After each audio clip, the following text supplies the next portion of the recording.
Hello, welcome to episode 12 of Skye's Sweaty Record Review, the only first listen record review show hosted by a French professor immediately after jumping off an elliptical at the YMCA. I'm recording in my car because my house is probably filled with children playing Super Smash Bros. So it's really hard to talk about anything when that's going on. Today's artist is called Petite Noir, and the album is called La Maison Noir.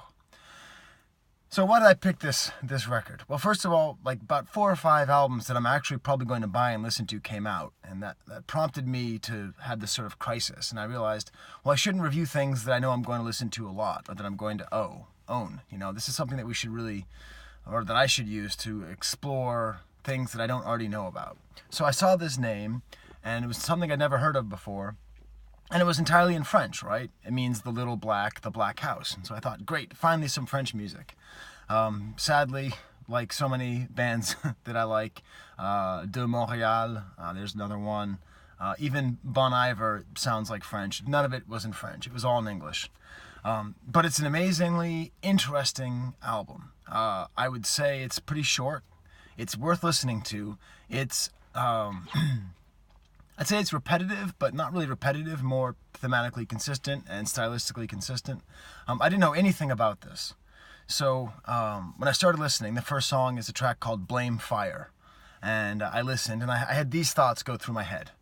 Oh, interesting. There's some like polyrhythms here. You know, there's like multiple rhythms going on at once. Some pretty complex things going on there. A fairly simple chord progression and a catchy hook. And then singing, the song was called Blame Fire. It seemed very personal. He talks about his father. It's not quite singing. It's not quite hip-hop. It's sort of a mix of all that.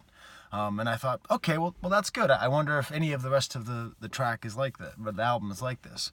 And you could go track by track and just say the same thing.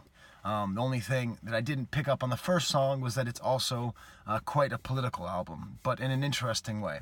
So after that first track, I said, all right, I got to look this up. What is this?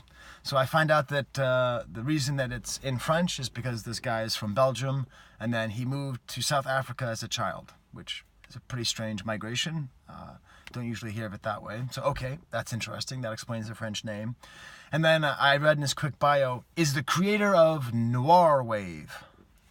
And I said, he made Noirwave. I thought it was someone else. So I didn't know what that meant. And then I looked up Noirwave, and the first thing it says was Noirwave is an adaptation of Chillwave. I was like, oh, Chillwave. Got it.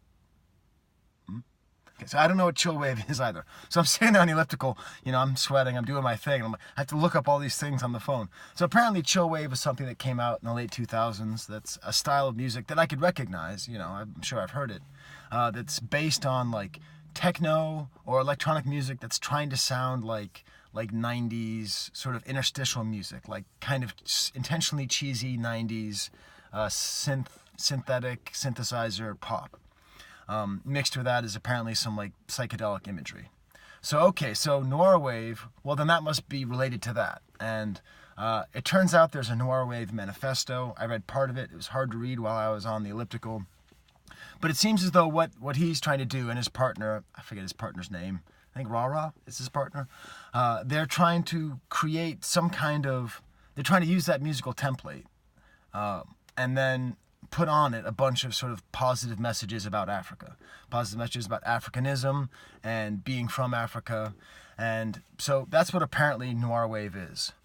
I actually think it's way more interesting if you didn't listen to any of that last bit. All that biography, not that interesting.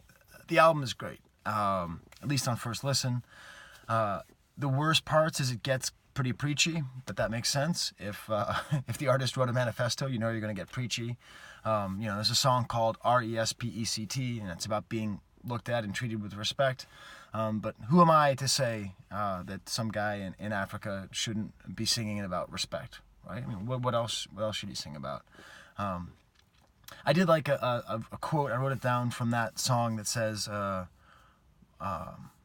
we don't really care is all we really have to say, which I do think is a pretty consistent theme in music. So I think the ironic usage of that term is a good way to describe the way a lot of electronic music comes out, which is just like, we don't care about anything. Hey, that's a statement. And then he followed it with Monopoly is not the only game we play. So I don't know, maybe there's some kind of socialist undertones to this music as well. By far, the best track to listen to, and I don't know if I need like a Skye stamp. Well, I'm not going to put any, I don't do any production, right? So I'm not going to put any image there of like a stamp going chink, but I would, if I could. Skye stamp, chink, goes to the song Blowing Up the Congo. I would say if you could listen to just one song, listen to it right now. Blowing Up the Congo by Petite Noir. It's got everything that makes this album typical. So you can listen to it and see, I mean, everything typical of this album. One take. In this one song, you have this very consistent style of interesting rhythmic progression and polyrhythms, 2 rhythms at least going at once. Interesting sort of mixture of synthetic instruments with real instruments, you know, like real drums. Is that real drums? Bass. Okay, that sounds like bass, not a keyboard. But then maybe a synthesizer, and then maybe like a thumb drum or maybe a Congo. It gets mixed up like that. But you have this complicated rhythm with a very simple, catchy lead line played on the synthesizer. So that's the basis of it, and it's very nice and agreeable to listen to. But then it's got this great, fairly obscure, I don't fully understand what it means entirely, message about blowing up the Congo. And in it, there's this whole political section where the artist explains that it's not just about master and slave that we have to get over. We have to rename the terminology, okay? So he talks about how in a lot of engineering, you know, you have 2 different cylinders. You have the master cylinder and the slave cylinder. And he's saying that you have to actually get rid of those terms. And anyone who's ever built anything, you know, that uses a master and slave cylinder, you know, I'm in a car, there's tons of them in here. It's kind of a weird thing to promote. And then he mentions further that robot comes from the word for slave. And so then he's sort of talking about how the fear of robot uprising could actually be seen as the fear of a slave uprising. And it ends with this great line about the fear of the robot, the fear of the African AI revolution. So that's great. That's an interesting take on all the different problems of racism and inequality and the legacy of slavery in Africa and in the world, and in the idea of sort of being a pro-uprising of slaves.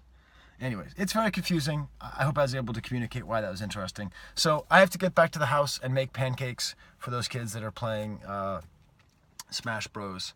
I've never really quite gotten into Smash Bros. It feels like you're just smashing on buttons, but apparently there's some strategy. If you think there is strategy, leave it in the comments. No, I'm just kidding. Don't. Okay. And the answer to the question is orbit gum.